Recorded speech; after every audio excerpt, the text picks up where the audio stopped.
राजयोगी बन के सीखो फूलों जैसा मुस्कुराना। राजयोगी बन के सीखो फूलों जैसा मुस्कुराना। गुण प्रभु के गुनगुनाना, सब पे खुशियां तुम लुटाना। गुण प्रभु के गुनगुनाना, सब पे खुशियां तुम लुटाना। राजयोगी बन के सीखो फूलों जैसा मुस्कुराना।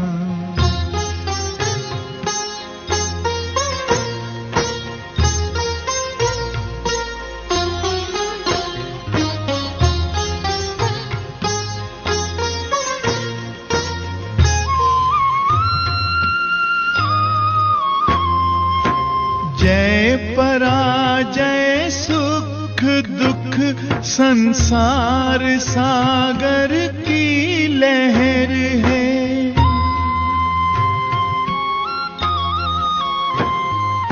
साथी है भगवान तेरा, तुझको फिर कैसी फिकर है। हंसते हंसते दर्द पीना, दीनों को दिल से लगाना। हंसते हंसते दर्द पीना, दीनों को दिल से लगाना। राजयोगी बन के सीखो फूलों जैसा मुस्कुराना।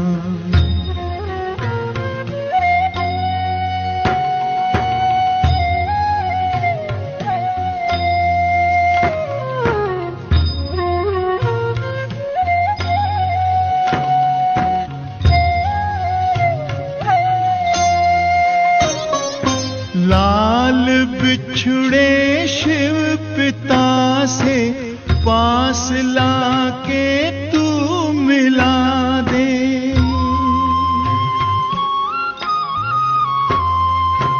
भूले जो मंजिल दिखाकर, फासला उनका मिटा दे। प्रीत भर दिल में प्रभु की प्रेम की ज्योति जगाना। प्रीत भर दिल में प्रभु की प्रेम की ज्योति जगाना। राजयोगी बन के सीखो फूलों जैसा मुस्कुराना।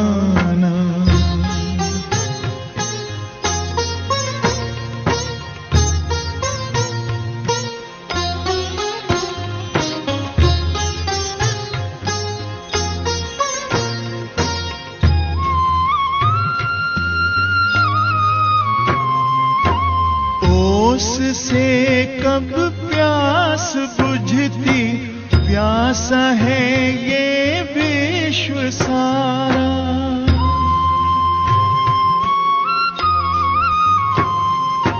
डूबती कश्ती है जग की, तिनके का कैसा सहारा। बन के खेवन हार नैया, पार है तुमको लगाना।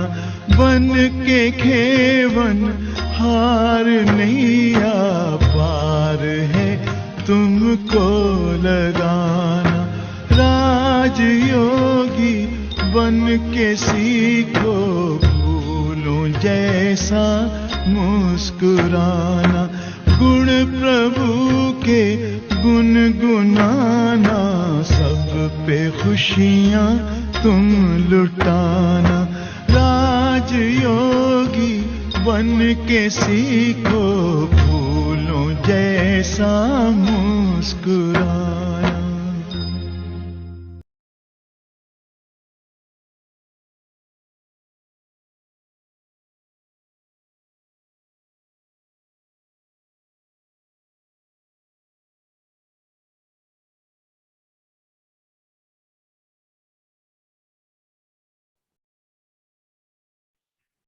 सभी का अभिवादन, ओम शांति, गुड इवनिंग।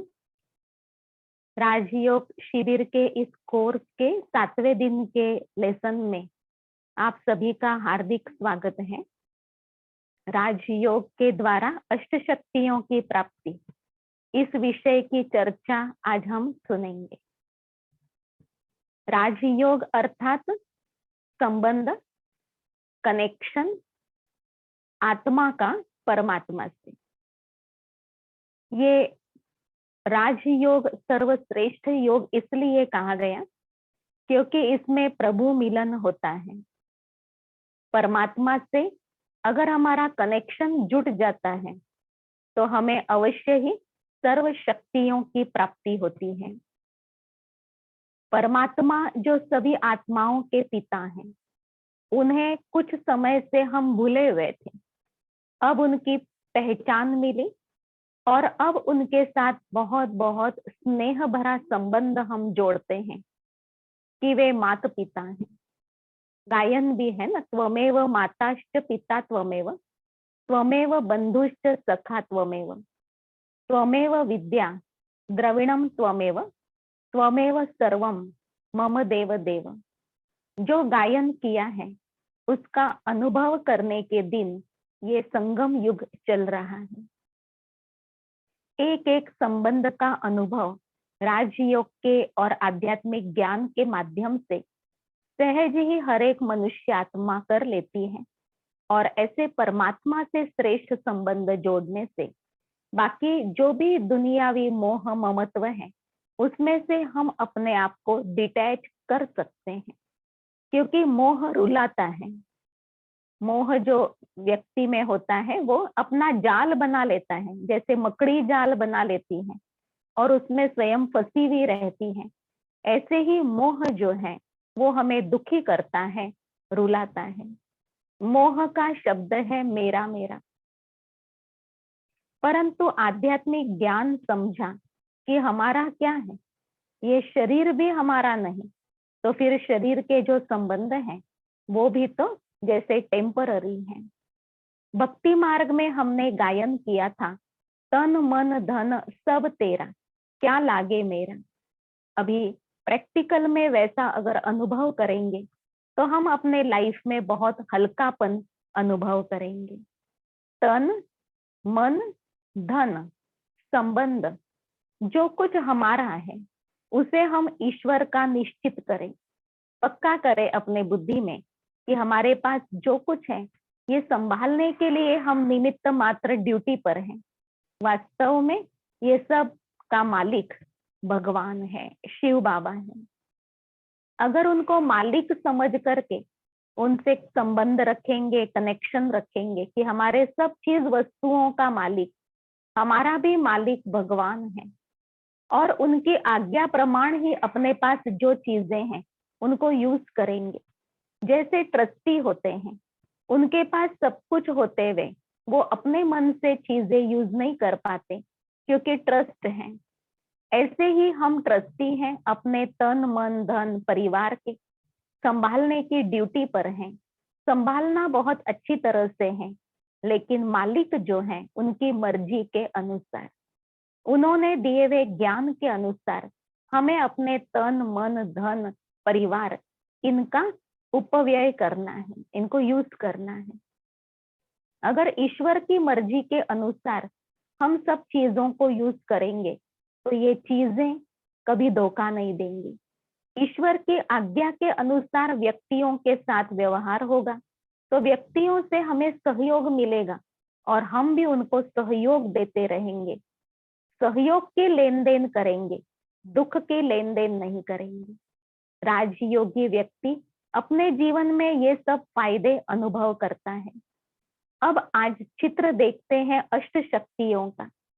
राजयोगी व्यक्ति को अष्ट शक्तियों की प्राप्ति होना प्रारंभ होता है और जितना योग बढ़ाते जाते हैं उतना इन शक्तियों की परसेंटेज बढ़ती जाती है। इसलिए हमको योग बढ़ाते जाना है ताकि हमारी शक्तियों की परसेंटेज भी फुल हो। साइंस के साधनों की शक्ति हम देख रहे हैं। इलेक्ट्रिसिटी के आधार से कितने सारे साइंस ने साधन निर्माण किए, जो बटन दबाओ तो काम हो जाता है। अब राजयोग के द्वारा जो अष्ट शक्तियों की प्राप्ति होती है, और केवल 8 ही नहीं, उसके अलावा और भी अनेक शक्तियां हैं। उन शक्तियों को हम साइलेंस की पावर के आधार से प्राप्त करते हैं। साइंस से भी साइलेंस की शक्ति श्रेष्ठ मानी गई है। क्यों? क्योंकि कोई भी साइंटिस्ट जब डीप साइलेंस में जाते हैं तभी वो इन्वेंशन कर सकते हैं। जब भी कोई साइंटिस्ट इन्वेंशन करते हैं तो वो एकांत में, बहुत मगन अवस्था में, लगन में मगन अपने प्रयत्न करते जाते हैं। एकांत उन्हें बहुत प्यारा होता है, तब नया आविष्कार होता है। इसीलिए कहा गया कि साइंस का उद्गम साइलेंस के द्वारा होता है। तो साइंस से भी साइलेंस की शक्ति बड़ी हुई। तो अब हम साइलेंस की शक्ति के द्वारा, मेडिटेशन के द्वारा कैसे अष्ट शक्तियों की प्राप्ति करते हैं, उस विषय में सुनते हैं। एक शक्ति है सहन करने की शक्ति। जैसे पेड़ को बच्चे पत्थर मारते हैं, यहाँ राइट साइड में दिखाया गया है चित्र सहन शक्ति का, कि पेड़ को बच्चे आम के कारण पत्थर मार रहे हैं। तो वो एक प्रकृति का बना हुआ पेड़ क्या करता है, सहन करता है पत्थर का मार, और बच्चों को हो सके तो फल देता है। तो हम तो सजीव चैतन्य मनुष्य आत्मा है, हम तो भगवान के बच्चे हैं धरती पर। तो हमारे अंदर सहन करने की महानता कितनी होनी चाहिए। जो सहन करेंगे वो देव पद या पूज्य पद अनुभव करेंगे अपना। जो सहन करेंगे वो महान बनेंगे। सहन शक्ति कहा जाता है। जो शक्तिशाली होते हैं ना, वही सहन कर सकते हैं, और जिनका मन दुर्बल होगा वो सहन नहीं कर पाते। बात बात में क्रोध करते हैं, टकराव करते हैं। क्रोध करने से, ईगो टकराने से हमारे आपसी संबंध खराब होते हैं। कहा जाता है क्रोध आता है आवेश लेकर के, और जाता है तो पश्चाताप देकर के जाता है। क्रोधी व्यक्ति क्या बोल रहा है, क्या कर रहा है, वो उसको खुद को समझ में नहीं आता है, और कोई समझाए तो भी वो उसकी बुद्धि में नहीं बैठता है। ऐसे क्रोध को भूत या अग्नि कहा जाता है। अपने ब्रह्मा कुमारी विद्यालय में जब से आप ज्ञान सुन रहे हैं, तब से एक शब्द सुन रहे, ओम शांति, अर्थात मैं आत्मा शांत स्वरूप हूं।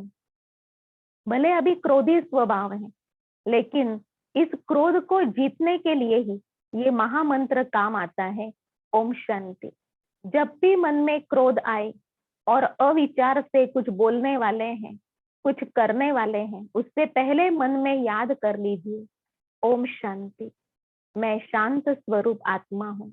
मेरे पिता परमात्मा शांति के सागर हैं, और मेरा घर शांति धाम है। इन बातों को याद करने से क्रोध का जो आवेश है वो कम हो जाएगा, और आप सही निर्णय ले पाएंगे। कुछ क्षण शांति का अनुभव करने से क्रोध के ऊपर कंट्रोल सहज प्राप्त होता है। क्रोध जब आता है तो हम आपस में संबंधों को इतना कड़वा बना लेते हैं, जो बाद में सॉरी बोलने पर हम ठीक नहीं कर पाते हैं। मन कड़वा हो जाता है, मन में दूरियां आ जाती हैं। इसीलिए कबीरदास कहते थे कि धागा तोड़ दो तो जोड़ नहीं सकते, जोड़ भी देंगे तो भी बीच में गांठ तो पड़ जाएगी। ऐसे ही शब्दों का जब युद्ध होता है आपस में, बाद में माफी मांगते हैं, गले लगते हैं, सॉरी कह दिया, ये भी आजकल का एक फैड हो गया है, फैशन हो गया है। गलती करो और फिर सॉरी बोलो, परंतु इससे जो संबंधों में कड़वाहट आ जाती है, उसे कितना ही सॉरी बोलने से मिटाया नहीं जाता है, संबंधों को मधुर किया नहीं जाता है। इसलिए हमें अपने शब्दों पर, मन के क्रोध के ऊपर नियंत्रण रखते हुए सहन शक्ति परमात्मा से लेनी है। बहुत बार ऐसे होता है कि सहन कर लेने से प्रॉब्लम सहज ही हल हो जाता है, और सहन न किया तो छोटा प्रॉब्लम बड़ा हो जाता है। और एक बार हम जिस बात के लिए सहन करने के लिए मना करते हैं, उस बात के लिए हमको आगे जिंदगी में 100 बार सहन करना पड़ता है। तो क्यों ना एक बार सहन कर लो और आगे के झंझट से छूट जाओ। परमात्मा ने कहा, जिसका माइंड शक्तिशाली बनता जाएगा, वो बातों को समझना और सहन करना सहज अनुभव करेगा। तो सहन करना ये कायरता नहीं। कई लोग कहते हैं, क्या हमको ही मरना है, क्या हमको ही सहन करना है, वो भी थोड़ा करे ना। परंतु परमात्मा ने कहा कि सहन करते हैं अर्थात आप व्यक्तियों को मन से अपने आगे झुकाते हैं, मन से वो आपको प्रणाम करते हैं। तो इस सहन शक्ति के बारे में आप मनन करें, और ये परमात्मा के द्वारा प्राप्त होने वाली एक अद्भुत शक्ति है। जब मूर्ति छन्नी हथौड़े के घाव सहन करती है, तब तो वो पूजनीय स्थान प्राप्त करती है, मंदिर में रखी जाती है। अगर कोई पत्थर छन्नी हथौड़े के घाव सहन न कर सके, तो फिर उसको कहाँ लगा दिया जाता है? या तो स्तंभ के स्थान पर लगा दिया जाता है, पिलर के स्थान पर, या तो स्टेप्स के स्थान पर लगा दिया जाता है। अब जो पत्थर मंदिर के स्टेप बने हुए होते हैं, उनके ऊपर तो सब चप्पल रखते हैं, पैर रख करके जाते हैं, भले उस पत्थर को भी नमस्कार करते, लेकिन उसके ऊपर सदैव पैर रखे जाते हैं। और जो मूर्ति बना हुआ पत्थर है, उसके आगे जाकर के सभी झुकते हैं, प्रणाम करते हैं। तो हमें कौन सा पत्थर बनना है? मंदिर का पूजनीय वंदनीय मूर्ति। ऐसा बनने के लिए हमें कई बातों में सहज सहन करने की एक आदत डाल लेनी चाहिए। उसके लिए ये महामंत्र हमें परमात्मा ने दिया, ओम शांति। मैं आत्मा शांत स्वरूप हूँ, शांति हमारा स्वधर्म है, शांति एक शक्ति है। ये साइलेंस पावर परमात्मा से लेते बढ़ाते जाना है। फिर अगली शक्ति बताई है समाने की शक्ति। जैसे सागर में नदियां जाती हैं और समा जाती हैं। सागर क्या करता है? नदियों का मीठा पानी ले लेता है, और उन नदियों ने जो कचरा लाया हुआ होता है, वो सब लहरों के द्वारा किनारे पर फेंक देता है। इसलिए सागर किनारे हमेशा कचरा पड़ा हुआ दिखाई देता है। सागर ने मीठा पानी ले लिया और कचरा फेंक दिया, अच्छाई को लिया और बुराई को फेंक दिया। उसी तरह हमारे संबंध संपर्क में अनेक लोग आते हैं, जिनके अंदर कुछ अच्छाइयां होती हैं, कुछ बुराइयां भी होती हैं। ऐसा कौन सा व्यक्ति है जिसके अंदर केवल सारी अच्छाई आई हो? हम स्वयं भी नहीं है। आप भी अपने को देखते होंगे कि हम स्वयं भी नहीं है, हमारे अंदर भी कोई ना कोई बुराई है। और ऐसा भी कोई व्यक्ति नहीं जिसके अंदर एक भी अच्छाई नहीं हो। हर एक के अंदर कोई ना कोई अच्छा गुण होता है। हमें क्या करना है? संबंध संपर्क में आने वाले सभी से अच्छाई को लेना है, गुण ग्रहण करना है, और बुराई को निग्लेक्ट करना है, देखना नहीं, उसको टाल देना है।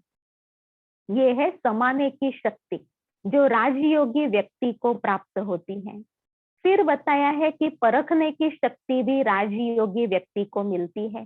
जैसे जौहरी असली सोना नकली सोना पहचान सकता है, हीरे असली नकली पहचान सकता है, उसी तरह राजयोगी व्यक्ति जो होते हैं भाई बहन, वो अपने संबंध संपर्क में आने वाले भाई बहनों की झूठ और सच को सहज परख लेते हैं, उसके कारण धोखा नहीं खाते हैं। तो ये परखने की शक्ति अमूल्य गिफ्ट है जो परमात्मा हमें देते हैं। अगली शक्ति तराजू के रूप में दिखाई है, निर्णय करने की शक्ति। राइट और रॉन्ग का निर्णय, योग्य अयोग्य का निर्णय, क्या करूं क्या न करूं का निर्णय हमारी बुद्धि को करना होता है। जब हम बुद्धि की तार परमात्मा से जोड़ते हैं, हलचल में नहीं आते, परमात्मा के साथ बुद्धि की तार जुड़ने के कारण हम निर्णय योग्य कर पाते हैं, जिससे सफलता मिलती है और हमारा टाइम भी बच जाता है। अगर हमारी बुद्धि की तार अनेकों से लगी हुई है, अर्थात तराजू का ऊपर का कांटा अगर हम हिला रहे हैं बार बार, तो हमारा निर्णय सही नहीं होता, हमें पश्चाताप करना पड़ता है। ये नहीं करते तो अच्छा होता था, ये नहीं बोलते तो अच्छा होता था, ऐसे पश्चाताप हो जाता है।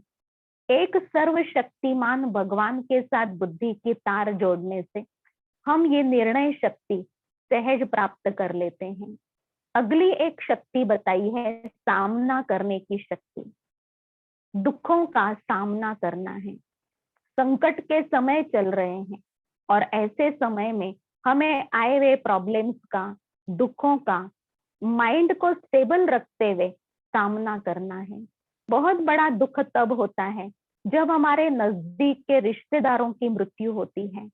परमात्मा ने ज्ञान दिया है जो हम मनन करते हैं, और आपको भी इसका मनन करते हुए इसकी शक्ति प्राप्त करनी है कि आत्मा तो अमर होती है, आत्मा को समय पर पुराना शरीर छोड़कर नया लेना होता है। हमारे रोने से वो वापस नहीं आ सकते हैं। अगर हम दुखी होते हैं तो फिर गई हुई आत्मा को भी दुख मिलता है। अगर हमारा उनसे प्यार है तो हमें उन्हें शांति का दान देना चाहिए। जहां पर वो गए हैं, जो स्थान है उनका, वहां पर ऐसे सत्संग आयोजित करें जहां पर आत्मा परमात्मा की बातें चले और उस स्थान पर शांति हो, तो गई हुई आत्मा को भी शांति हम पहुंचाते हैं। रोने से गई हुई आत्मा को तकलीफ होती है। कई लोगों ने रोना ये रस्म रिवाज ही बना दी है, परंतु परमात्मा ने कहा कि दुखी होकर के उस आत्मा को याद करेंगे तो वो तो वापस आ भी नहीं सकता, क्योंकि शरीर तो जल गया। परंतु उसको जो अगले जन्म की यात्रा पर चलना है, वहां उसको तकलीफ होती है। इसीलिए देखा गया छोटा बच्चा अचानक ही रोता है, बहुत रोता है, क्योंकि पिछले जन्म के रिश्तेदार दुखी होकर के उसको याद करते रहते हैं। याद से याद मिलती है। अगर हमारा उनसे अच्छा स्नेह था तो हमें उस आत्मा को शांति का दान देना चाहिए, अनुभव करना चाहिए कि शांति के सागर से हमारे में शांति की किरणें आ रही हैं और वो शांति की किरणें उन आत्माओं को पहुंच रही हैं जो हमारे स्नेही हैं, जो शरीर त्याग करके अगली जर्नी के लिए गए हुए हैं। उन आत्माओं को शांति की किरणें परमात्मा दे रहे हैं। ऐसे सुंदर अनुभव हम करें, ये हमारा कर्तव्य होता है। ऐसे जहां अन्याय अत्याचार हो वहां पर भी सामना कर सकते हैं, संघर्ष कर सकते हैं, परंतु युक्ति से, जहां आप भी न फंसो और दूसरों को भी नहीं फंसाओ। सामना करने की शक्ति और सहन करने की शक्ति, ये दोनों अपोजिट शक्तियां बताई गई हैं। हर जगह पर सहन करेंगे तब भी दिक्कत है, और हर जगह पर संघर्ष करेंगे वो भी अच्छी बात नहीं है। कहाँ सहन करना है, कहाँ संघर्ष करना है, परमात्मा ने वो भी ज्ञान हमें विस्तृत रूप से समझाया है। फिर सहयोग शक्ति बताई गई है। कहानी में बताया है कि श्री कृष्ण ने गोवर्धन पर्वत उठाया था तो सब गोप गोपिकाओं ने एक एक उंगली का सहयोग दिया, तब वो पर्वत उठाया गया। ऐसे ही परमात्मा अब इस धरती से कलियुग रूपी पहाड़ उठा रहे हैं, और हमारा कर्तव्य है हमें एक एक उंगली का सहयोग देना। क्या सहयोग देंगे? स्व परिवर्तन का सहयोग। स्वयं को परिवर्तन करेंगे, स्वयं की बुरी आदतों को परिवर्तन करेंगे। ये हमारा ईश्वरीय कार्य में बहुत बड़ा सहयोग होता है। और जो राजयोगी व्यक्ति होता है वो ईश्वरीय कार्य में अपने तन मन धन से अवश्य ही सहयोग देता रहता है। उसके कारण उसको पुण्य जमा होता है, वो सर्व का प्रिय बनता है। प्रभु की मदद भी उसको सदैव मिलती रहती है, क्योंकि वो ईश्वरीय कार्य में मददगार बनता है। तो परमात्मा का सहयोग, अपने साथियों का सहयोग उसे कार्यों में सहज मिलता है, और वो स्वयं भी सर्व का सहयोगी होता है। ये है सहयोग शक्ति जो राजयोग के द्वारा हमें प्राप्त होती है कि हम एकता बनाए रख पाएंगे। कई लोग होते हैं जिनका स्वभाव संस्कार नहीं मिलता आपस में, तो वो समझते अकेले रहना अच्छा है। परंतु राजयोग से जैसे सहन शक्ति बढ़ती है, अंडरस्टैंडिंग पावर बढ़ती है, तो हम संगठन में एक दूसरे की कदर करते हुए, एक दूसरे को रिस्पेक्ट देते हुए सहयोग की लेन देन कर सकेंगे। जो देंगे वो मिलेगा। रिस्पेक्ट मन से देंगे तो रिस्पेक्ट मिलेगा, स्नेह देंगे तो स्नेह मिलेगा, शांति प्रेम पूर्ण व्यवहार होगा तो शांति का व्यवहार दूसरों से भी मिलेगा। जो देंगे वो मिलेगा। फिर अगली एक शक्ति बताई है, विस्तार को संकीर्ण करने की शक्ति। राजयोगी व्यक्ति के अंदर वो कछुए का गुण आ जाता है। जैसे कछुआ जब चाहे तब अपनी इंद्रियों को बाहर निकालता है, काम कर लेता है, और जब कार्य पूरा हो जाता है तो वो कर्मेंद्रियों को अंदर ले लेता है, समेट करके शांति में बैठ जाता है, अंतर्मुखी हो जाता है। तो अंतर्मुखता की निशानी है कछुआ। कहा जाता है अंतर्मुखी सदा सुखी और बाह्यमुखी सदा दुखी। जो दूसरों के बारे में सोचेगा वो सदैव दुखी रहेगा, और जो अपने आप के बारे में सोचेगा, अपने तरफ ध्यान देगा कि मेरे शब्द कैसे हैं, मेरे कर्म कैसे हैं, कैसे होने चाहिए, मेरे विचार कैसे होने चाहिए, तो जो अंतर्मुखी होगा वो सदैव सुखी रहेगा। अंतर्मुखता का चिन्ह कछुआ दिखाते हैं। राजयोग के द्वारा हमें वो पावर आती है, जब हम चाहें तो अपने मन और बुद्धि को परम धाम में टिका सकते, जितना समय चाहे। मन और बुद्धि आत्मा के ऑर्गन्स हैं, तो हम वहां परमात्मा के सानिध्य में मन और बुद्धि के द्वारा टिक सकते हैं। इतनी कर्मेंद्रियों के ऊपर कंट्रोलिंग पावर हमें प्राप्त होती है। और जो मुख है, कान, आंखें, हाथ, इन कर्मेंद्रियों के ऊपर भी कंट्रोल प्राप्त होता है कि अब हमारे से कोई विकर्म न हो, पाप न हो। ऐसा कर्मेंद्रियों के ऊपर कंट्रोल प्राप्त होने से हम अपने को स्वराज्य अधिकारी, आत्मा, राजा अनुभव करते हैं। अगर हम कर्मेंद्रियों के गुलाम हैं कि बोलना नहीं चाहते लेकिन मुख से निकल गया, करना नहीं चाहते थे लेकिन हो गया, क्या करें? अगर हम कर्मेंद्रियों के वश हो जाते हैं, न चाहते हुए भी ऐसे कर्म हो जाते हैं जिनका पश्चाताप करना पड़ता है, तो वो वशीभूत राजा है, आत्मा राजा अधीन है, बंधन में है। परंतु जब हमें ज्ञान मिला कि हम भ्रुकुटी रूपी सिंहासन पर विराजमान शरीर के मालिक आत्मा राजा हैं, इस थॉट का हम अभ्यास करते जाते हैं, तो अपने ऑर्गन्स के ऊपर हमें सहज कंट्रोल प्राप्त होने लगता है। और हम जब चाहें तब एकाग्रता को साधें, जब चाहें तब विस्तार से कर्म करें, कर्म में मन लगाएंगे, कर्म में एकाग्रता से कर्म करेंगे।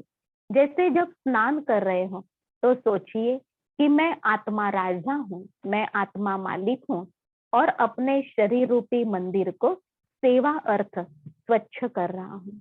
ये शरीर एक मंदिर है। इस टाइप के पवित्र थॉट्स चलाइए।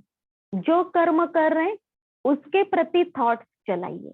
कई बार क्या होता है, हम जो कर रहे हैं उससे अलग ही हमारे विचार चलते रहते हैं, उससे एकाग्रता नहीं कहा जाएगा। जब ज्ञान सुनने बैठे तो समझिए कि हम गॉडली स्टूडेंट हैं और हमें ये परमात्मा सुना रहे हैं, परमात्मा से मिला हुआ ज्ञान हम सुन रहे हैं, तो हमारा कितना बड़ा सौभाग्य है। इस टाइप के थॉट्स हमारे हों।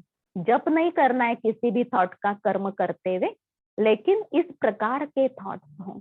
भोजन करते समय थॉट हो कि ये भगवान खिला रहे हैं, भगवान का प्रसाद मेरे सामने है, और ये भोजन पेट में जाकर के बहुत ताकत देगा, सारी बीमारियों को खत्म करेगा। ऐसे भोजन को दृष्टि दे करके, अच्छे थॉट्स दे करके फिर स्वीकार कीजिए। आप और भी विचार सागर मंथन करके हर कर्म के लिए अच्छे अच्छे थॉट्स निश्चित कर सकते हैं, ताकि सारे दिन में गुड थॉट्स के द्वारा आपकी हमारी कमाई जमा होती रहे। जो करेगा वो पाएगा। ये अंदर का पुरुषार्थ है। अंदर में हम सदैव बिजी रहें। जैसे अपने तन की दिनचर्या को फिक्स करते हैं, ऐसे ही मन की दिनचर्या को भी फिक्स करना जरूरी है कि कौन से समय पर हमें मन के द्वारा क्या सोचना है, कौन से समय पर हमें क्या नहीं सोचना है। अगर हम फ्री हैं माइंड से, तो कहा जाता है खाली मन शैतान का घर। किसी समय नींद नहीं आ रही है लेकिन फिर भी हम लेटे हुए हैं, तो मन क्या करता है, व्यर्थ के स्वप्न देखता है। फिर उन स्वप्नों का अर्थ निकालने के लिए सारा दिन उलझे हुए रहते हैं कि मुझे ऐसा क्यों दिखाई दिया। तो जब भी हम माइंड से फ्री हैं, मन से अगर हम जागरूक हैं, तो हमें अपने राजयोग के अभ्यास के लिए रुचि रखनी चाहिए, टाइम सफल करना चाहिए। लेटे लेटे भी हम शिव बाबा को परम धाम में याद कर सकते हैं। ऐसा सहज राजयोग हमें सिखाया गया है। और अगली एक शक्ति बताई है, समेटने की शक्ति। कहीं हम जाते हैं तो हम अपने सामान को छोटा रूप दे देते हैं। अपना बैगेज जो होता है, आवश्यक सामान ही लेते हैं और उसको कम से कम छोटा रूप देने की कोशिश करते हैं, क्योंकि ज्यादा सामान हम कहीं कैरी नहीं कर पाएंगे, दूसरों को भी तकलीफ होंगी। इसलिए कम से कम जितना आवश्यक है उतना ही सामान लेकर के हम ट्रेवल करते हैं। तो समेटने की शक्ति के रूप में बैगेज दिखाया गया है।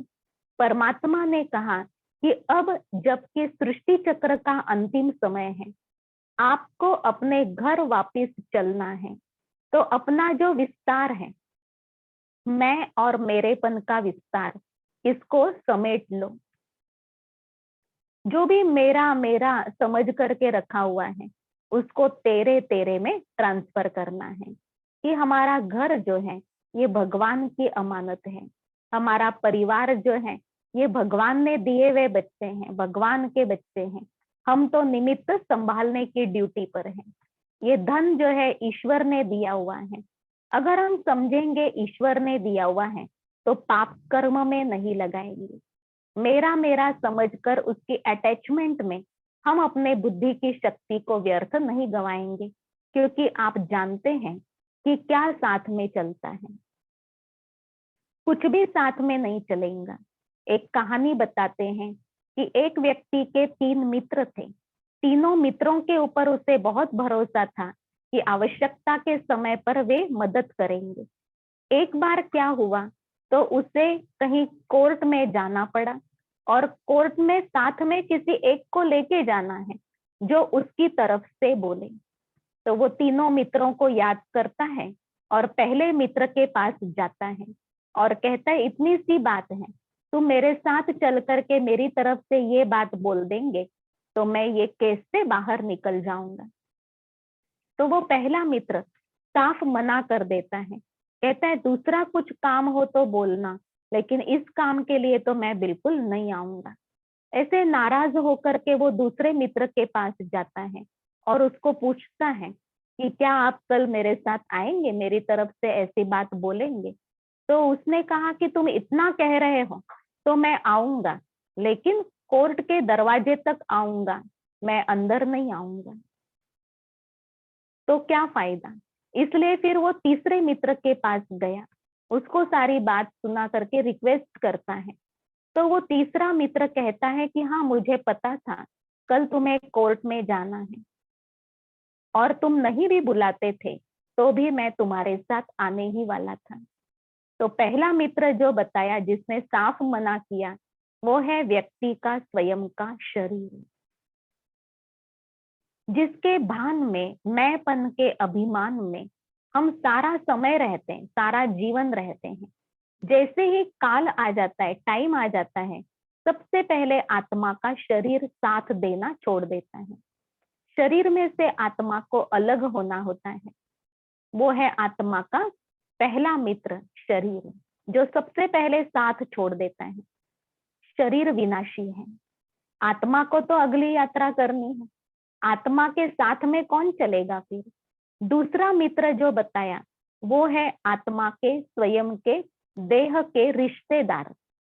जिन रिश्तेदारों को मेरा मेरा कहते हुए सारा समय खुश रखने के लिए व्यक्ति क्या कुछ नहीं करता है, परंतु न वो सदा खुश होते हैं, न वो सदा संतुष्ट होते हैं।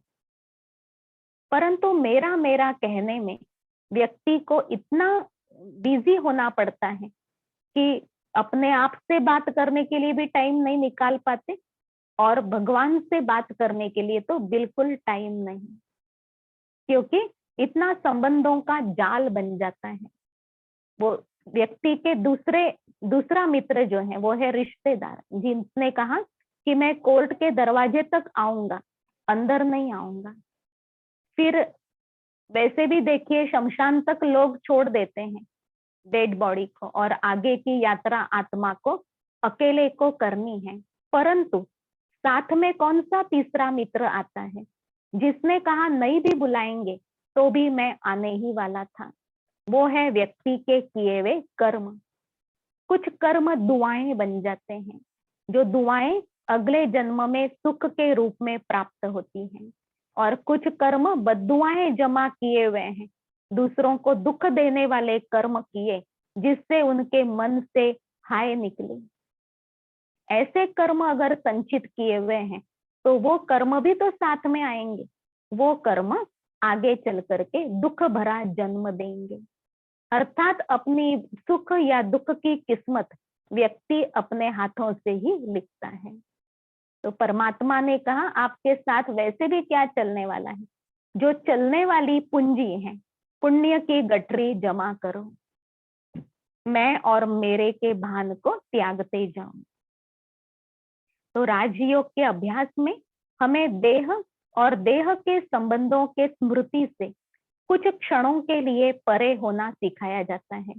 उतना कुछ क्षण भी हम परमात्मा के ध्यान में बैठ जाते, देह को विस्मृत करके, देह के संबंधियों को विस्मृत करके, तो फिर दिनचर्या में हमें नष्टो मोहा होने के लिए बहुत मदद मिलती है। आपने गीता सुनी होंगी, गीता का लास्ट अध्याय और लास्ट पाठ जो है वो बताया गया है नष्टो मोहा स्मृतिर्लब्धा। मोह नष्ट हो, बिल्कुल अपनी देह से भी मोह नहीं, संबंधों से मोह नहीं, वस्तुओं से, वैभव से मोह नहीं, और स्मृति लब्धा अर्थात एक पवित्र मीठी स्मृति में, भगवान की स्मृति में हम स्थित हो जाएं। वो हमारा अंतकाल बहुत सुहाना होगा, जिसको कहा जाता है अंतमति सो गति होती है। जिन बातों में हमने ममत्व रखा है वो बातें हमें लास्ट घड़ियों में बहुत याद आती है, सताती हैं।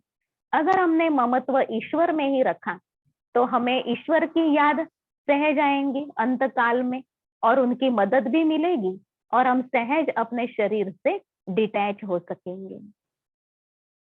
कई समाजों में प्रथा है, जब कोई व्यक्ति मरने पर होता है तो उसको कहते हैं हरि बोल, उसे भगवान की याद दिलाई जाती है। परंतु सारा जीवन अगर भगवान को याद ही नहीं किया होगा तो अंत में याद आएगी क्या? पॉसिबल नहीं है। सारा जीवन जिन्होंने ईश्वर को कर्म करते समय भिन्न भिन्न कदमों में भिन्न भिन्न संबंधों से याद कर लिया, उनका अंतकाल भी बहुत सुहाना होता है, वो अपने जीवन की यात्रा में सफल हो जाते हैं। तो इस प्रकार 8 शक्तियां बताई राजयोग के द्वारा हमें हासिल होती है। उसके अलावा पवित्रता की शक्ति, शांति की शक्ति, स्नेह की शक्ति। स्नेह की शक्ति भी कैसी है? निस्वार्थ स्नेह कठोर मनों को भी नरम कर सकता है, परिवर्तन कर सकता है। ऐसी स्नेह की शक्ति भी महान शक्ति है। और एक शक्ति है एकाग्रता की शक्ति, जो सर्व शक्तियों में बहुत बहुत महत्वपूर्ण है। तो इन शक्तियों का अभ्यास हम कुछ क्षणों के लिए करते हैं। चलिए, क्योंकि अभी हमारा आगे का भी सेशन चलता रहेगा। कुछ क्षणों के लिए हम अपने आप पर एकाग्र हो, अपने प्रभु पिता पर एकाग्र होकर के इन शक्तियों को अपने अंदर प्रवेश होता हुआ अनुभव करते हैं। सारा ध्यान मस्तक के बीच अपने आत्म स्वरूप के ऊपर दीजिए। हीरे समान चमकने वाली शक्ति, मैं एक अमर आत्मा हूँ।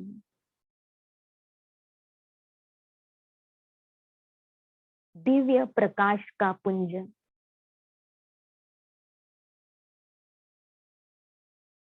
मैं आत्मा शांति स्वधर्म वाली हूँ।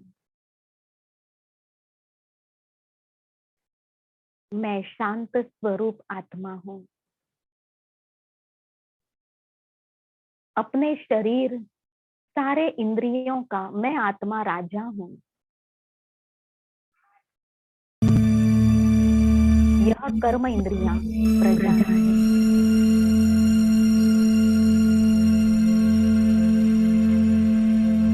मैं आत्मा परम धाम निवासी हूँ।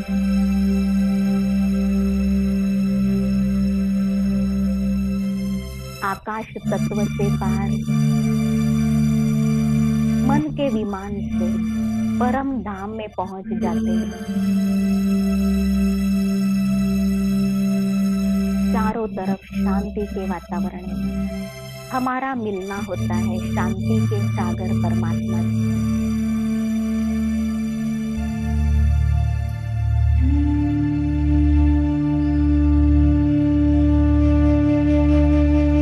उनसे एक एक किरण मुझ आत्मा में धारण हो रही है।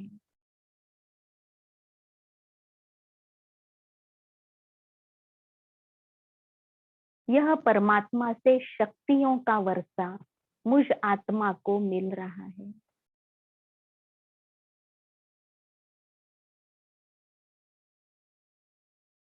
अनंत प्रकाश है।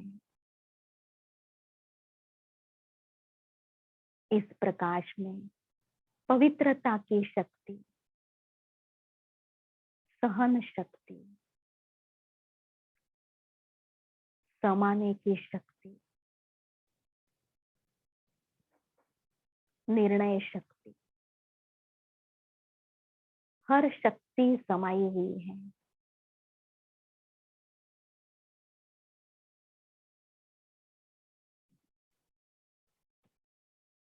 मैं आत्मा प्रभु की शक्तियों से श्रृंगारी जा रही हूँ।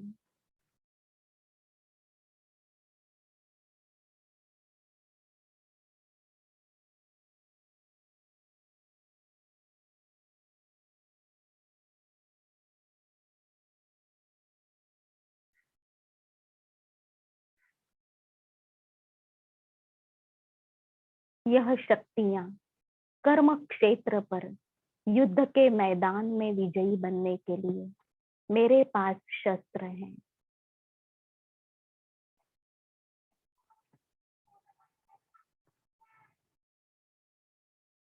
इन शक्तियों के आधार से मेरी विजय निश्चित है।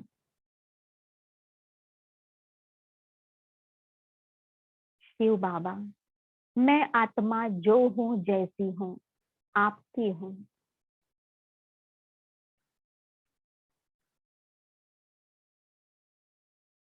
जैसे आप सर्वशक्तिमान हो, मुझ आत्मा को भी आपके समान मास्टर सर्वशक्तिमान बनना है।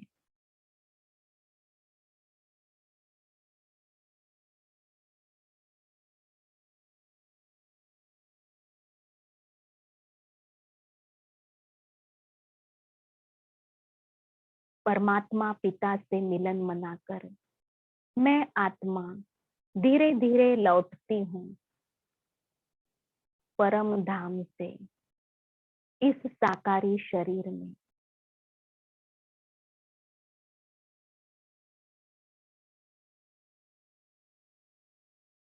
भ्रुकुटी के मध्य मास्टर सर्वशक्तिमान आत्मा,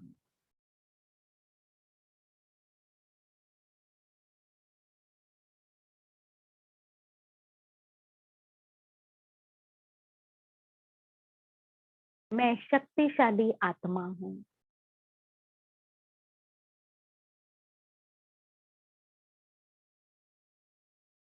डायरेक्ट ईश्वर की संतान हूँ।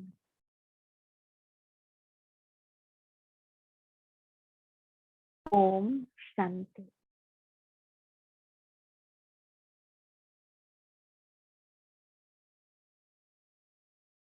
यह राजयोग का अभ्यास ज्ञान के आधार से होता है। जितना हम हर रोज ज्ञान रूपी भोजन खाते रहेंगे, उतना राजयोग का अभ्यास करने में सरलता अनुभव होती है। जैसे ऊंची चढ़ाई पर चढ़ते हैं तो हाथ में लाठी लेकर के चढ़ते हैं, उसी तरह जो परमात्मा का ज्ञान, ज्ञान मुरली हर रोज हमारे विद्यालय में सुनाया जाता है, वो ज्ञान एक लाठी की तरह आध्यात्मिक मार्ग पर ऊंची चढ़ाई पर चढ़ने के लिए हमें सपोर्ट करता है। अब ये कोर्स के साथ साथ आगे ज्ञान मुरली क्या होती है वो भी आपको हम सुनाना चाहेंगे। जो हर रोज मॉर्निंग में हम क्लास कराते हैं, मॉर्निंग क्लास जिन्हों को टाइम सुटेबल नहीं होता उनके लिए इवनिंग में भी कराते हैं। तो आप अपना बताएंगे कि आपको सुबह 7:30 बजे का टाइम सुटेबल है या शाम को कोई टाइम अगर आप बताते हैं, जैसे ये टाइम चल रहा है 5 से 6, क्या आप आगे भी ज्ञान मुरली का क्लास सुनने के लिए रेडी हैं? क्या आप इंटरेस्ट रखते हैं? ये हम आपसे सुनना चाहेंगे। आपके अनुभव भी हमें सुनने हैं। और आज तो विशेष हमारे आदरणीय दीदी जी हम सबसे मुलाकात करेंगे, क्योंकि दीदी जी के शुभ संकल्पों से इस तरह के कोर्सेस हमने भी सीखे और अनेक भाई बहनों ने दीदी जी के गाइडेंस में अपना और दूसरों का ज्ञान के आधार से कल्याण किया है। दीदी जी के नेतृत्व में कई ब्रह्मा कुमारी के ब्रांचेस खुले। अपने कल्याण, भिवंडी आसपास कई सेंटर्स हैं जो दीदी जी के नेतृत्व में खुले हैं और उनका कुशल संचालन भी दीदी जी कर रहे हैं। बाल्य अवस्था से लेकर के वो मेडिटेशन का अभ्यास कर रहे हैं और अनेकों को करा भी रहे हैं। तो आज हम दीदी जी से रूबरू होंगे। हम आपसे रिक्वेस्ट करते हैं कि आप अपना वीडियो ऑन करेंगे आज सभी। अगर किसी को कोई प्रश्न है तो वो भी पूछ सकते हैं।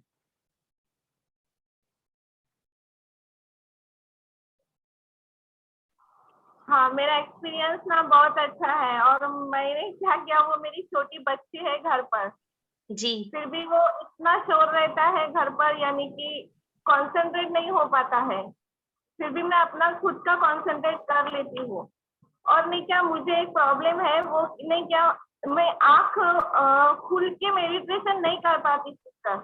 जी जी आँख बंद करने के बाद ही मुझे ऐसा वो जो शिव बाबा है हमारे पिता, उनको देख पाती हूँ। मुझे आँख खुली करके उनको देखना है, उनको महसूस करना है कि वो मेरे साथ है, मेरी हेल्प कर रहे हैं।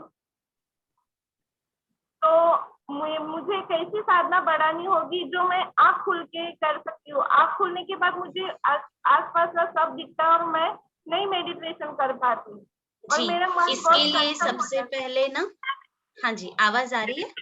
हाँ सिस्टर। जी, इसके लिए जो हम रेगुलर अभी मुरली क्लास सुनने वाले हैं, उसमें हमें इसका सोल्यूशन मिलेगा और धीरे धीरे हम आँख खोल के भी ये मेडिटेशन कर पाएंगे। हाँ, और मेरी साधना भी जैसे ऐसे बताना कि जैसे वो साधना भी बढ़नी चाहिए। जी तो I am very thankful for it दीदी, कि जो वापस मुझे ज्ञान मिला है। और जब मैं स्टार्टिंग में ब्रह्म कुंभ में आया, तब से जो मेडिटेशन कर रहा हूँ, उसमें से बहुत ही लाभ हुआ। कि जैसा पेशेंस हुआ, मैं पहले ज़्यादा क्रोधित था, मुझे पढ़ाई में भी बहुत हेल्प मिली कि मैं रेगुलरली मॉर्निंग में और इवनिंग में भी करता था मेडिटेशन। तो उससे बहुत हेल्प की, स्पेशली बहुत ही पेशेंस हुआ और सोच समझ कर सब करने लगा, बहुत हेल्प हुआ उसमें। और एक मैं अनुभव अपना शेयर करना चाहता हूँ कि मेरा फर्स्ट ऑपरेशन था, मेरा आई ऑपरेशन था, जो मैं बता चुका हूँ कि जो मेरा फर्स्ट ऑपरेशन था आई ऑपरेशन, मुझे -8 नंबर था मेरा। तो मैंने कभी भी उससे पहले कभी भी ऑपरेशन या अभी तक ऐसे सुई भी नहीं लगाई, by the grace of God मैंने ऐसे कभी हुआ किया नहीं है कि ऐसा कोई टेस्ट वगैरह ऐसा। तो पहला दिन बहुत मेरे लिए ये था और मैं प्रार्थना करके गया था तो मेरा ऑपरेशन में पूरा जो है वो एकदम डेडिकेटली फुल सक्सेसफुल हो गया। जो मेरा -1 चश्मा नंबर था, तो लैसिक ऑपरेशन मेरा फुल सक्सेस हो गया।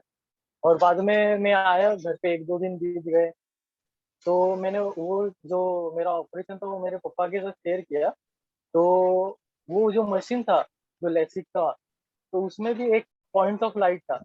और उससे पहले ऐसे अनकॉन्शियसली देखिए, कॉन्शियसली कि मैं ब्रह्मा कुमारीज़ में आँख खुली करके मेरा पॉइंट ऑफ लाइट पे ध्यान देके मैं कर रहा था।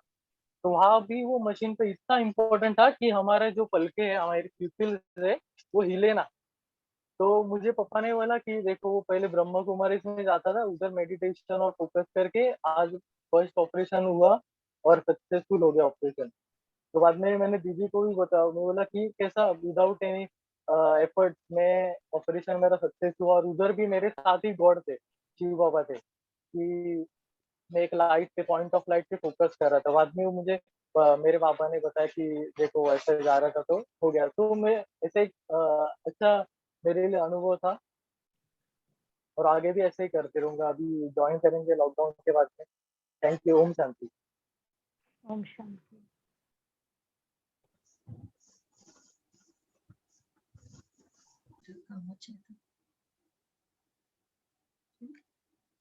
कुछ कर रहे हैं ना।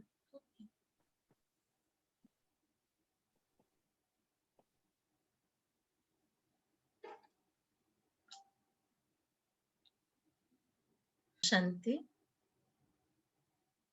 सभी ने आज जो भी अच्छे अनुभव सुनाए हैं,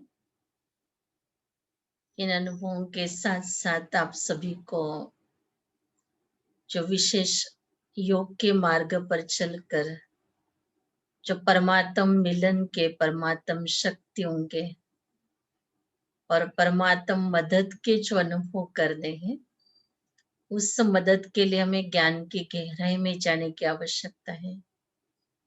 जो एक सप्ताह कोर्स के रूप में और 1 घंटे के लिए जो आप सभी ने अनुभव किया, सुनना और अनुभव करना, ये दोनों भी बातें हमें साथ साथ करनी है। तो जैसे ये 7 दिन का ज्ञान जो है आप सभी ने चित्रों को देखते हुए सुना, ऐसे ही रोज हमें एकांत में बैठ करके इन चित्रों को सामने रखते हुए इस चित्रों के अंदर दिए हुए ज्ञान को अपने बुद्धि में मनन करना है, ताकि इस ज्ञान की शक्ति जो है हम सभी को रोज मिले। जैसे हम शरीर को चलाने के लिए रोज भोजन देते ही है, और उस भोजन के अंदर हमारा रोज का वही दाल चावल सब्जी रोटी वही भोजन होता है, तो उसी भोजन को हम स्वीकार करते हैं और जीवन भर चलते हैं। हाँ, कभी वार त्योहार होता है तो हम कुछ उसमें वैरायटी कुछ और कोई चीजें ऐड कर लेते हैं, लेकिन वही हमारा डेली भोजन जीवन भर चलता है। वैसे हम बच्चों को भी परमात्मा ने ज्ञान का ये भोजन दिया है, और इस भोजन को हमें आत्मा को दे करके आत्मा को शक्तिशाली बनाना है। और हमारी आत्मा बहुत समय से उस परमात्म स्नेह के लिए, परमात्म मिलन के लिए तड़प रही थी, जिसके लिए आज हम देख रहे कि अपने आप को अगर हम जानेंगे कि हमने भगवान को पाने के लिए कितने उपवास किए, कितने मंदिरों में यात्राएं की, कितने ऊंची ऊंची पहाड़ियों पर चढ़े होंगे, कई प्रकार के हठ क्रियाएं किए होंगे, और मन के अंदर वही एक आश थी कि कहीं परमात्मा का साक्षात्कार तो हो जाए। लेकिन ये ज्ञान सुनने के बाद हमें ये खुशी होती है कि सिर्फ साक्षात्कार तो नहीं, लेकिन स्वयं परमात्मा हम सभी आत्माओं को मिलने के लिए इस सृष्टि पर स्वयं आते हैं। और जब वो आते हैं तो कोई भी माता पिता अपने बच्चों के पास आते हैं तो खाली हाथ तो नहीं आते हैं, बच्चों के लिए विशेष कुछ देने के लिए लेकर के आते हैं। परमात्मा भी जब इस धरती पर हम सब बच्चों को मिलने के लिए आते हैं, तो हम सभी के लिए भी ये सुख शांति आनंद प्रेम का भंडार लेकर के आए हैं। ये परमात्मा की हमारे हमको मिली हुई ये एक सौगात कहो, परमात्मा से मिली हुई ये हम सभी को वर्षे के रूप में प्रॉपर्टी है। और जब भी हम देखते हैं माता पिता का वर्षा पाने के लिए, माता पिता तो जन्म बच्चे का होता है और उस दिन से ही कहते हैं कि ये वारिस आ गया है। वैसे हम सब आत्माओं का पारलौकिक पिता जो है परमात्मा, जो हमारा माता पिता है, वो भी हम आत्माओं को, जैसे आज आप सभी ने 7 डेज कोर्स किया, तो परमात्मा ने आप सभी को उसी दृष्टि से देखा, उसी दृष्टि से अपने नयनों में समाया कि आप सब मेरे वारिस बच्चे हो। तो वारिस जो होते हैं उनको वर्षा दिया जाता है। तो आप सभी अपने आप को परमात्मा का, अपने आप को बालक अनुभव करो कि मैं वो भगवान का बच्चा हूँ, कि आज तक मैंने सुख, शांति, आनंद, प्रेम, शक्तियां ये भगवान को हाथ जोड़ करके विनंती करके मांगा, लेकिन आज परमात्मा हमें ये अनुभव करा रहे हैं, ये स्मृति दिला रहे हैं कि आप मेरे बच्चे हो। तो बच्चे को हाथ जोड़ करके प्रार्थना कर करके मांगना नहीं पड़ता है, लेकिन सिर्फ उसके लिए योग्य बनना होता है। तो परमात्मा हम आत्माओं को यही कहते कि आप ये स्मृति अपने आप को दिलाओ। वैसे भी हम कह तो रहे थे जन्मों से कि हम भगवान के बच्चे हैं, हम ईश्वर के बच्चे हैं। तो जब उसके बच्चे हैं तो ये अभी तक स्मृति हमको होते हुए भी हम उसको यूज नहीं कर रहे थे, लेकिन आज इस ज्ञान के द्वारा हमें ये स्मृति पक्की हो गई है कि हम उसी भगवान की रचना है। वो परमात्मा मेरा रचयिता है और मैं उसकी आत्मा रचना हूँ। तो जब परमात्मा इतना सुंदर है, सर्व गुणों का भंडार है, तो मैं आत्मा उसकी रचना, मैं भी आत्मा अपने आप को सुंदर कैसे बनाऊं। तो सारी परमात्मा से ये गुण और शक्तियों का वर्षा मुझ आत्मा को प्राप्त करना है, और इसको प्राप्त करने के लिए हमें मेडिटेशन करना है। तो मेडिटेशन कहो या राजयोग का अभ्यास कहो, उसको सरल शब्दों में परमात्मा ने कहा कि ये कहो कि हम अपने पारलौकिक माता पिता को याद करते हैं।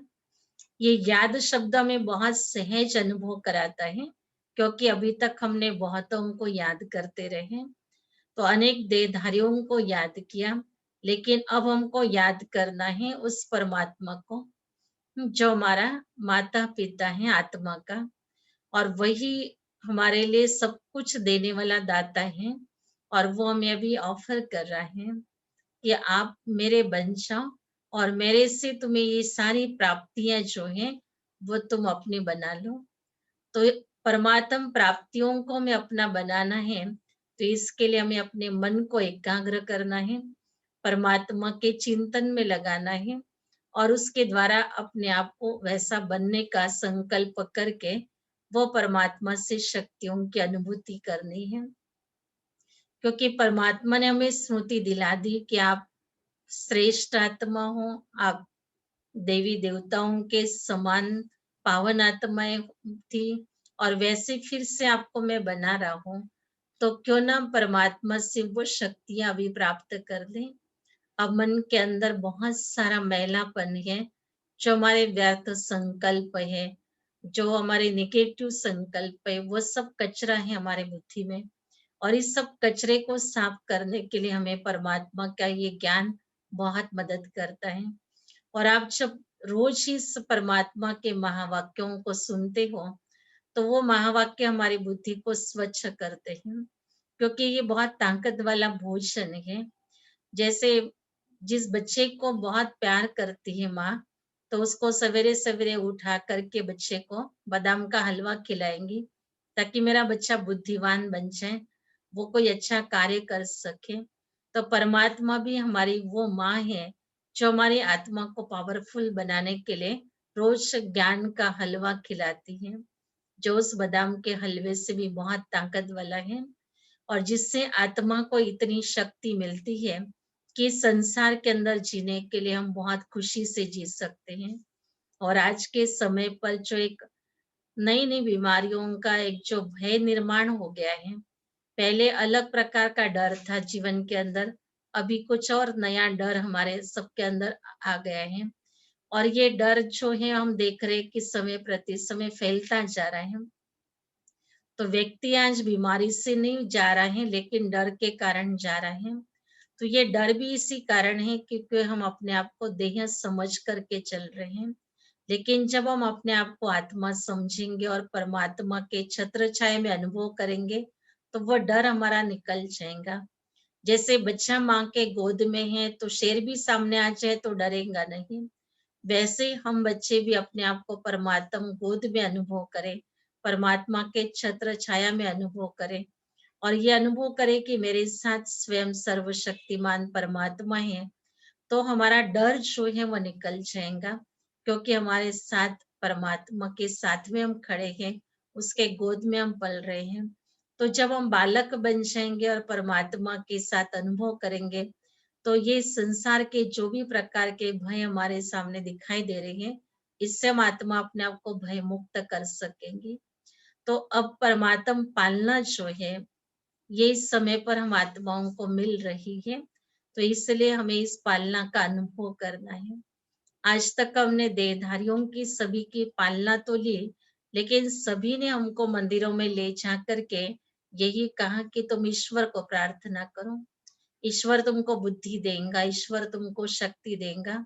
तो इतने सारे शरीर के हमारे माता पिता भाई बहन मित्र संबंधी जो भी थे, उन सभी ने हमको एक दिशा दिखा दी है कि आप मंदिर में जाओ, प्रार्थना करो, भगवान को कहो तो भगवान आपको दे देगा और वही आपका माता पिता है। तभी वो श्लोक भी गवाया कि त्वमय माता च पिता त्वमय कहो, कि वही भगवान मेरा माता पिता बंधु सखा सब कुछ है। तो ये बचपन से बच्चों को सिखाते आ रहे हैं, लेकिन हम देख रहे हैं कि मंदिर में जाने तक ये बातें हम बुद्धि में रखते हैं और घर में आने के बाद, दुनिया में संसार में आने के बाद वापस उस मोह ममता में ऐसे फंस जाते हैं कि भगवान जो माता पिता है वो मंदिर में ही रह गया और हम इस मोह के जाल के अंदर अटक गए हैं। लेकिन अब वो वास्तविक, अभी हमें वो अभ्यास करना है कि अब हमने बहुत समय से ये सिर्फ प्रार्थना के रूप में गाया, लेकिन अब हमको प्रैक्टिकल अनुभव करना है कि स्वयं भगवान जब मेरा माता पिता है ही, तो उस माता पिता की पालना, उस माता पिता का साथ लेकर के मैं आत्मा चलूं, तो मुझे उसकी छत्र छाया मिलेगी और उसमें मैं आत्मा सुरक्षित रहूंगी। तो ऐसे अपने आप को अभ्यास करवाएंगे तो हमें आने वाली परिस्थिति या जो आई हुई परिस्थिति है, उसमें हम बहुत सहज रीति से शक्तिशाली बनकर के अपने आप को और अपने परिवार को सुरक्षित रख सकते हैं। तो आप सभी के लिए यही शुभ भावना है, शुभकामना है कि आप सब उस परमात्मा के साथ अपना संबंध जोड़ करके उस परमात्म शक्तियों का, परमात्म प्यार का अनुभव करें और अपने जीवन के अंदर जो भी दुख दर्द है वह सब परमात्मा के आगे ऐसे शेयर कर दो, से व्यक्त कर दो, जो मेरे पास मेरा कुछ भी न रहे, जो वो सब कुछ हम परमात्मा को देख करके निश्चिंत हो जाए, क्योंकि वो अब आ गया है ना। जैसे छोटा बच्चा होता है, माँ बाप घर में नहीं होते हैं तब तक घर संभालेगा और माँ बाप आ जाने के बाद वो सब माँ बाप के हवाले कर देगा और खेलने के लिए मैदान में चला जाएगा। उसको इतना ही इंतजार होता है कि कब माँ घर में पहुंचती, कब पिता घर में पहुंचे। वैसे ही संसार में भी हम बच्चे खेल खेल रहे थे, लेकिन इस खेल में कई जिम्मेवारियां उठाते उठाते ऐसे बोझिल हो गए। अब इस बोझ को खत्म करने के लिए स्वयं परमात्मा माता पिता हम सबके लिए इस धरती पर आता है, मना हम सबके घर में आ गया। ये देश ही हमारा घर है। परमात्मा का दिव्य अवतरण भारत में होता है और ये भारत ही एक महान देश है, महान तीर्थ स्थान है, जहाँ परमात्मा का दिव्य अवतरण होता है। और ऐसे भारत देश में हम बैठे हुए हैं, तो हम क्यों नहीं अपने आप को भाग्यशाली भी समझें और उस परमात्मा से वो दिव्य ज्ञान को प्राप्त करें। तो ये अभी समय है परमात्मा से दिव्य ज्ञान को प्राप्त करने के लिए और अपने सारे बोझ जो है वो परमात्मा को देख करके अब हमको परमात्मा ने जो ये नया जीवन दिया है, इस जीवन का आनंद प्राप्त करना है। आज सभी अनुभव करना कि हमने परमात्मा के इस ज्ञान के द्वारा एक नया सोच जीवन में प्राप्त किया, एक नया जीवन प्राप्त किया और इस नए जीवन को हमने बहुत सुख शांति आनंद प्रेम से परमात्मा के सानिध्य में रहते हुए अनुभव करते हुए चलना है। हम अब अकेले नहीं हैं, लेकिन हमारे साथ वह सर्वशक्तिमान परमात्मा है। यह अनुभव आप निरंतर अपने जीवन में करते रहिए। यही अनुभव आपको मदद करता रहेगा। बाकी संसार का व्यक्ति, वैभव, वस्तु, ये सब कुछ इस समय पर हमें सहयोग देने के लिए समय प्रति समय में देखने में आ रहा है, ये असमर्थ बनते जा रहे हैं।